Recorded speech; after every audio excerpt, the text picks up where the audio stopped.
captures in this area started around 1966 when entire pods were rounded up. Whales, mostly young whales, were removed. In about a 10-year period, we had 58 whales taken out, and there were about 70 left when that capture era was over. And we found that they were resident here, and that if they kept up that kind of activity, they were going to basically remove all of the growing stock. We were going to be out of whales in another 10 years if they kept it up.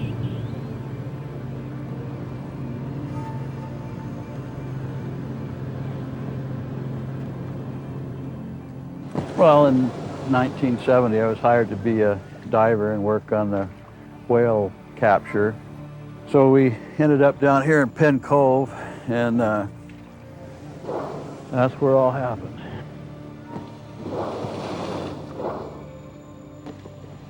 The actual capture was 100 yards off of that pier right over there.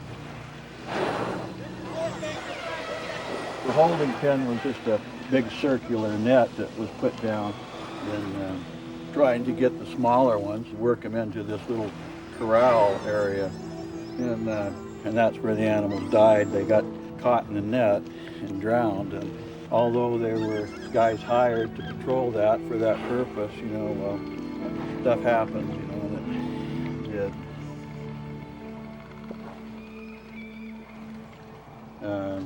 We'd had a couple or three die, and then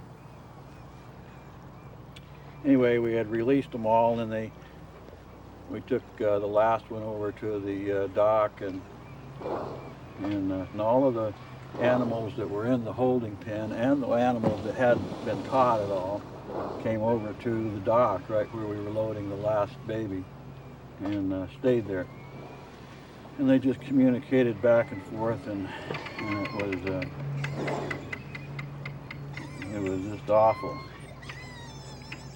You know, the terror of just ripping that baby animal away from its mother like that. And as soon as that stretcher left the water, when the baby whale was no longer in the water, that was the last of the communication, and they knew it. And they just kind of like they took a deep breath, and they just all turned at one time, and they swam out of Penn Cove. And they tell me they haven't been back since. It was 28 years ago. Well, anyway, when we were loading them on from the water onto the truck, terror of the separation. Well, it's the worst thing that I ever did, and that ever happened to me in my life.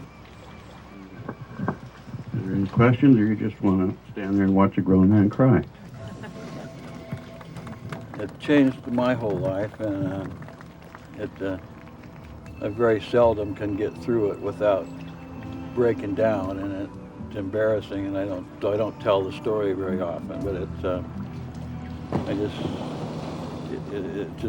a very strong thing that happened, and if people realized that every time they bought a ticket to see one of these animals, that they're supporting that kind of thing, I don't think they would spend the money to go do that, because nobody would want to see what I saw. Now I'm against any animal like that in captivity, whether it's an ape or gorilla or whatever. You know, I just don't think it's right.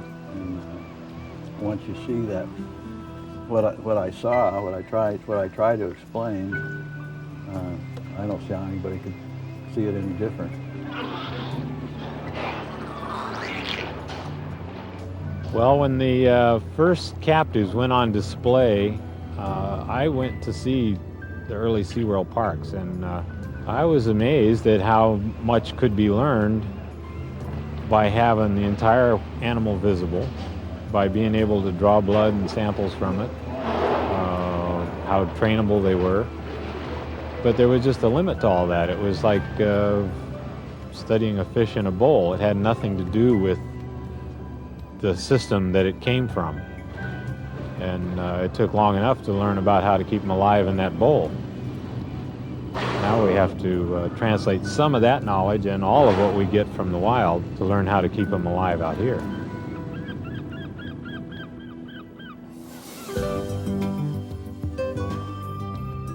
Baby orcas stay with their mothers all their lives, and that's how researchers determine the ages of the orcas. Babies always stay with their mothers, who in turn stay with their mothers. So, if you figure in the age that female orcas generally have their first baby, which is about 13 years, simple math can help you calculate the ages of the animals.